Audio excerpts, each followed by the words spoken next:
Sponsored by Local Touch Online, a free online magazine that has an exclusive article by Pop Culture Geekery every month.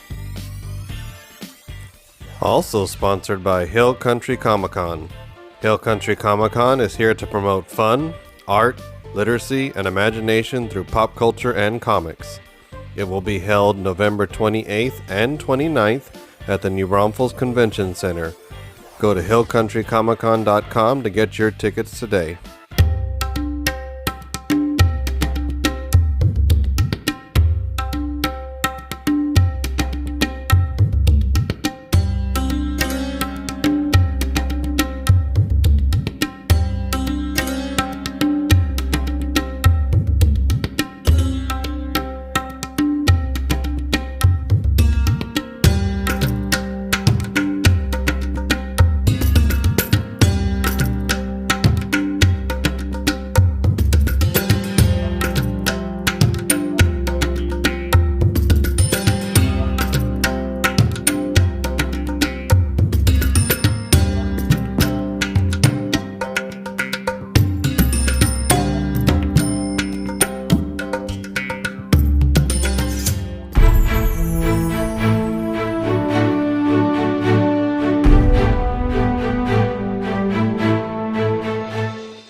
Hello everyone, and welcome to another installment of my series called Unearthing My Childhood. I decided to split this one into two parts because He-Man is one of the ones that I had the most figures of. So we did the vehicles already, so if you didn't check that out in part one, go check it out. So this one's just going to focus on the action figures. And again, this photo here that you're seeing is the only photo I had that showed the whole group before I auctioned them off to my friends. But the ones that you'll see here shortly will be better quality. So let's take a look at each of these figures.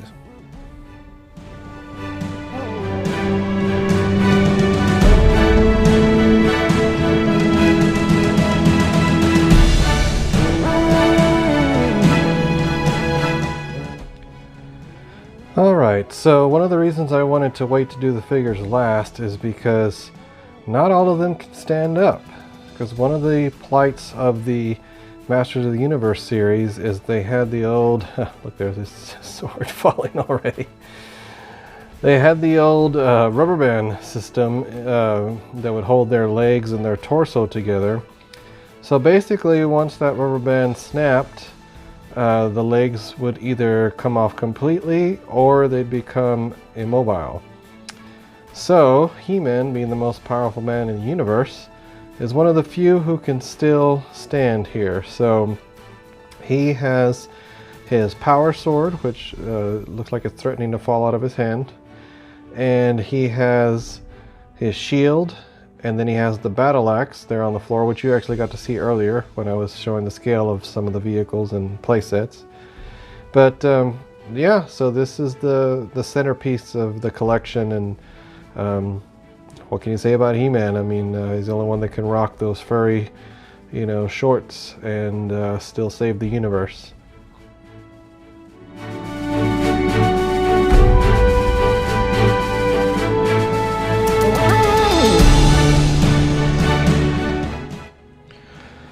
So next up, we're going to have the first of our crew who cannot stand, which is Beastman.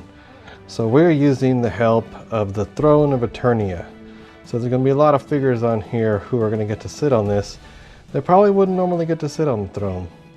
But Beastman, they had no fur technology yet. You'll see that later with another figure. He had this whip, which did not originally look like that. I'm sure it got, torn apart during some battle I had with these figures.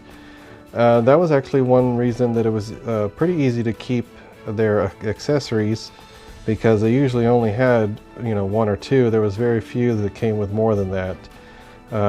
He does have some armor pieces missing, but other than that, this is Beastman.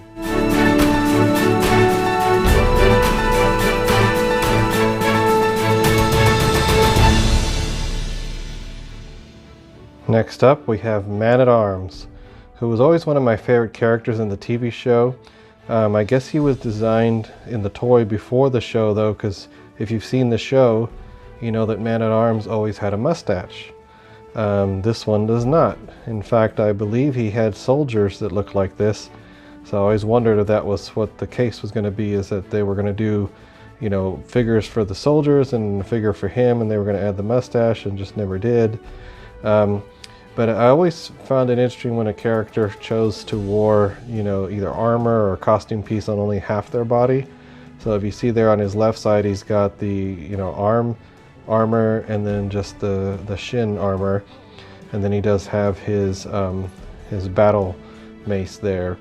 But very cool figure, very simplified, and in the show he was always a favorite of mine.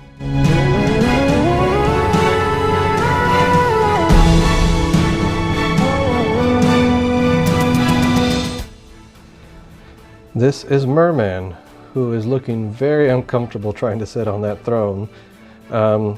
He is missing his sword, which unfortunately was a very cool looking sword that kind of looked like a very deadly corn on the cob. Hopefully I'll find a picture of it so I can show you what I'm talking about. But it was the same color scheme, same design as that armor that he's wearing. Again, pretty simple figure. Not much else to say about this henchman.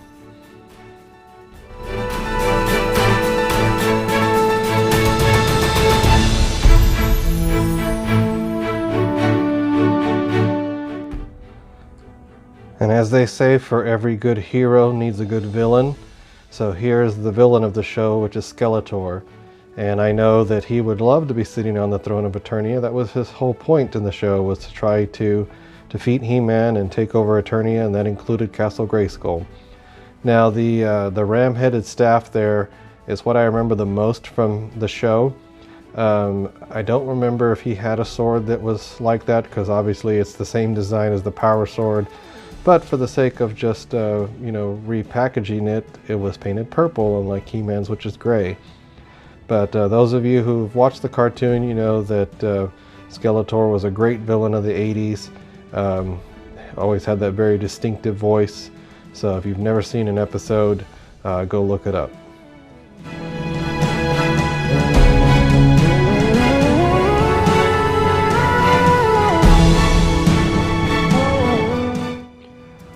No, ladies and gentlemen, that is not Stratos doing a split. He was the one that was succumbed to the rubber band that is over 30 years old at this point. So unfortunately it did snap, which is a shame because Stratos is a really cool figure. Here you see he has a jetpack, and that's what he would use to fly around. So yeah, he unfortunately did not survive my childhood.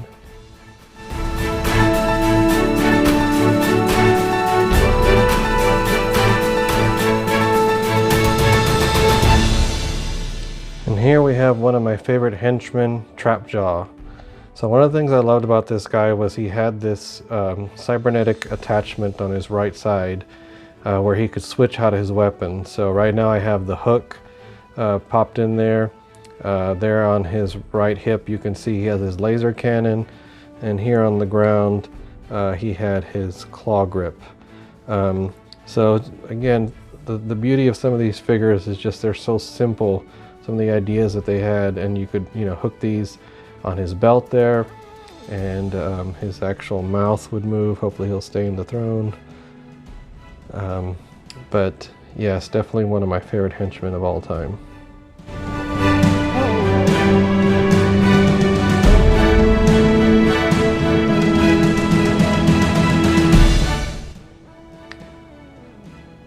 You know, nowadays they're always calling for strong female characters. Well, we had them in the 80s. Here we have Teela. She was the daughter of Man-at-Arms, if I remember correctly. And I remember there was some connection with her and the Sorceress, but unfortunately I did not look that up. But look up the lore for He-Man and see what you can find out about Teela. So she came with this serpent staff and this you know, serpent headpiece, but this is how she actually appeared in the show most of the time. I don't remember if they ever did a story where they used the serpent headpiece. I know later in the comics they did. But this was the look she had. I remember she was always skilled in hand-to-hand combat and weapons training. So again, was a very cool character. Another one of my favorites from the show.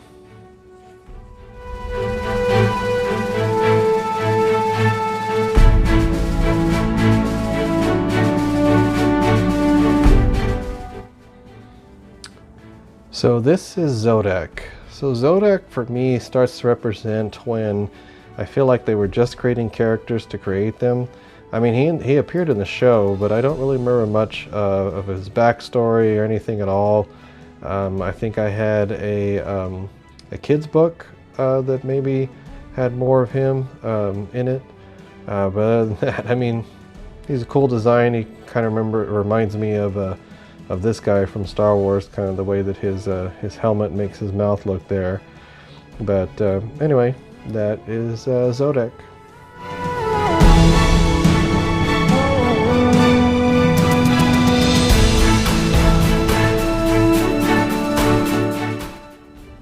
Sometimes the simplest name is the right name to go with. This guy here is called Faker. Can you figure out why? Now, I don't remember a particular story with this guy, but he's obviously just the mold of He-Man painted blue with the neon orange. So yeah, I don't really know what to say about this one. Early example of repackaging by simply repainting a figure and giving him a backstory.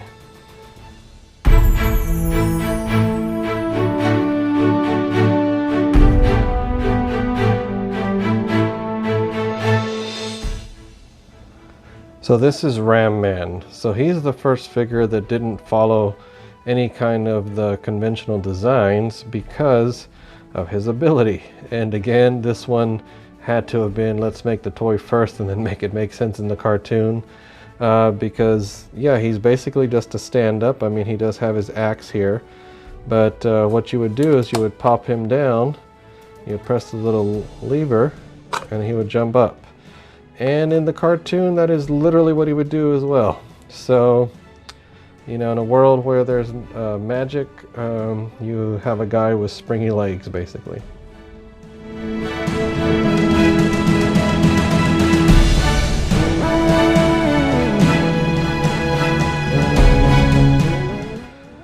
So when you have a long-running show, the plight that you run into eventually is, yes, we want new characters, but people still like the original characters.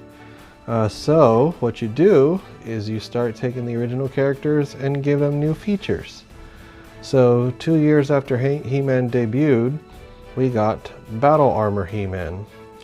And his little gimmick is, if you can see on his chest, if he gets hit once, oh no, we have battle damage. And then if he gets hit twice, we have twice the battle damage. So this was kind of a cool figure. You know, when you'd play with it, you'd do that, and then, you know, you would just say, okay, well, he's casting healing, I guess, and then you would just try to put this thing back in place, which is hard to do one-handed. There you go.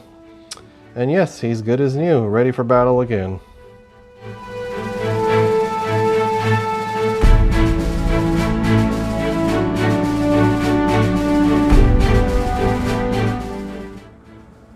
This henchman here is named Clawful. You get it? Because Clawful is awful. Hey, I didn't write this. I had no hand in making these names. I'm just reporting them. So he has a neon mace here, and he had the ability to make his little crab claw go up and down and snap on his enemies.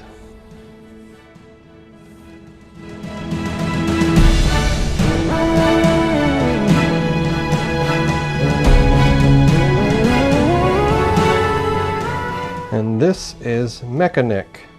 So this is where we're getting more to the tech side of Eternia, because this guy has a club there, and if you've never seen a club that is techno themed, well, there you go. Not the old style caveman clubs we know. But there's one other thing that Mekaneck could do.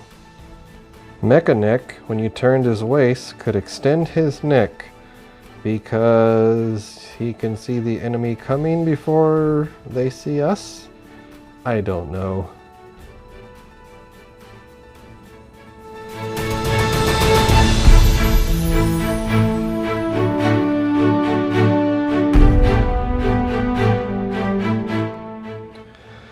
And this little guy is Orko, who some people claim this is the Jar Jar Binks of his day. He was a little magician who you had the pull cord there to where you would put inside of him, and then that you would pull the cord and he would go spinning off. His hat was removable. He came with some weird little magic tricks, which I unfortunately threw away by accident, thinking it was some gumball machine stuff. But he was the one that was always getting into hijinks and the comic relief of the show for sure.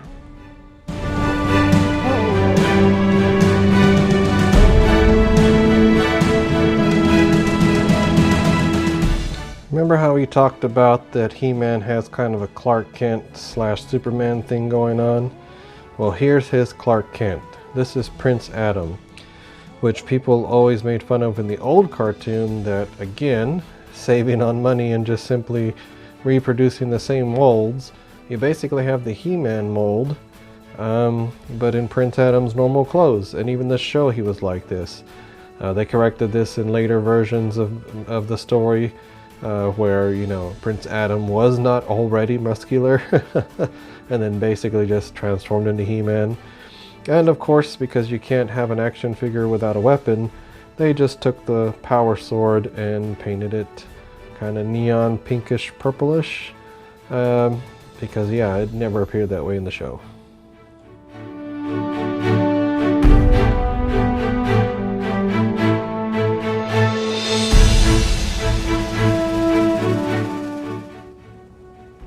This gentleman here is Tri-klops.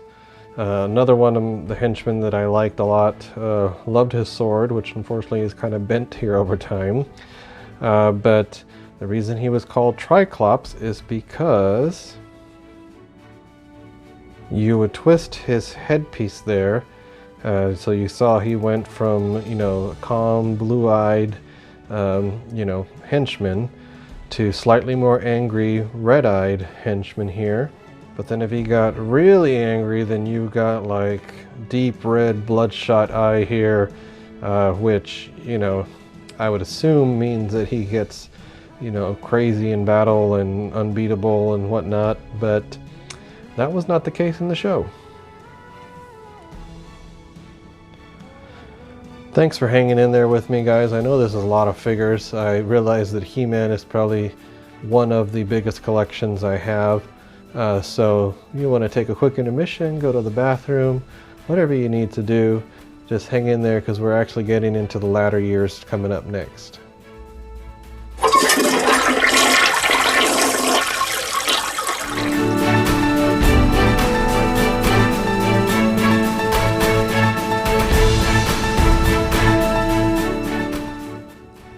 So next up we have Dragon Blaster Skeletor. So the good guys are not the only ones that succumb to, you know, when the brand is getting older, and again, we want to see our old favorites, but we don't necessarily want to keep re-releasing the original toys, or some would argue that maybe we do. So yeah, so let's strap a dragon to Skeletor's back here. And so basically, the dragon, you could actually put water inside of him, and you could pump the little head there, and he would shoot water, I mean, dangerous acid at his enemies and clean them very thoroughly. There's a chain that's missing, that's why there's that lock hanging on Skeletor's sword, and, you know, because you can't just let the dragon run free, you got to keep him on a chain. And this guy's armor does not stay together. He is literally being held by the throne right now. One false move and Skeletor will flash all of you.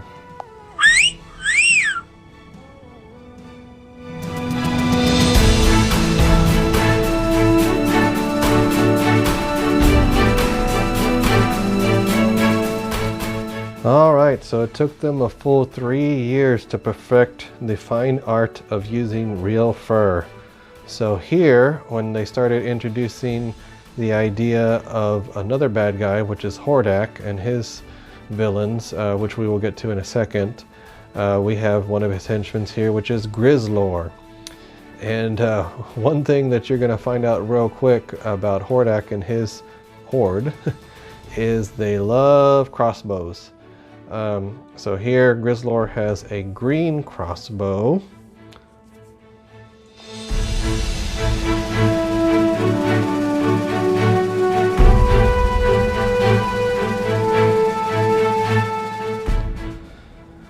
The horde's leader, Hordak, here has a white crossbow, and unfortunately the rubber in his figure here has caused him to be in the permanent position of looking like he needs to go to the bathroom.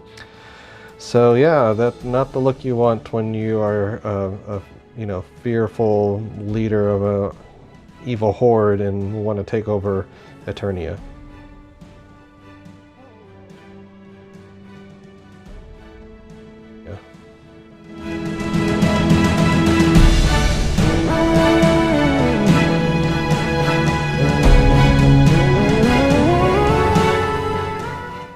Another freaky looking henchman of Hordak's was Mantenna, and the reason he was called Mantenna was he could make himself look even more freaky by poking his eyes out of his head.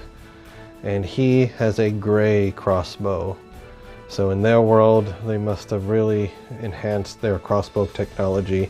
You can't really see it there, but his legs, there's actually not just 2 legs, that's actually 4 smaller legs. It's just 2 and 2 are together to help the figure stand up.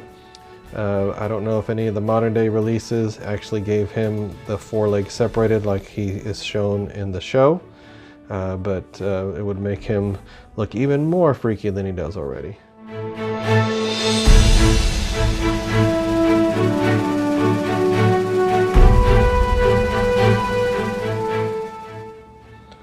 We're in the home stretch, guys. So this is Thunder Punch He-Man, which I always thought was an amazing name.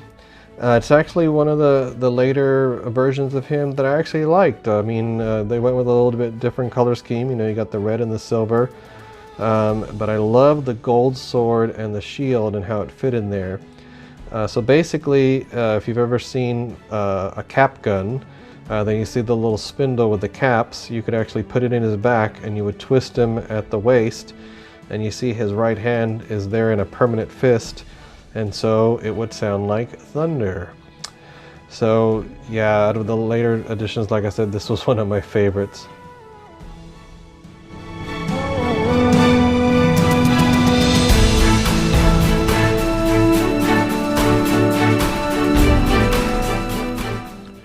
This is Rattlor. He's a giant snake who has another snake on his staff and has yet another snake on his belt. Is there really anything else you need to know about this guy?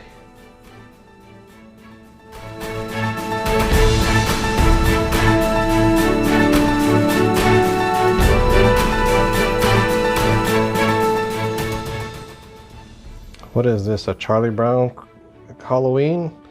Looks like I got a rock. Oh my god, it's not really a rock, it's actually the character Rokkon, because he rocks. Get it? Okay, that's enough. So yeah, this is towards the end of the He-Man line when unfortunately sales were dropping, and I don't know that it's Rokkon's fault. It could be. Kind of reminds me of the joke in the Tom Hanks movie Big. Except instead of a building turning into a robot, it's a rock that turns into a robot guy. Anyway, this was sadly the way that the original Masters of the Universe line started winding down.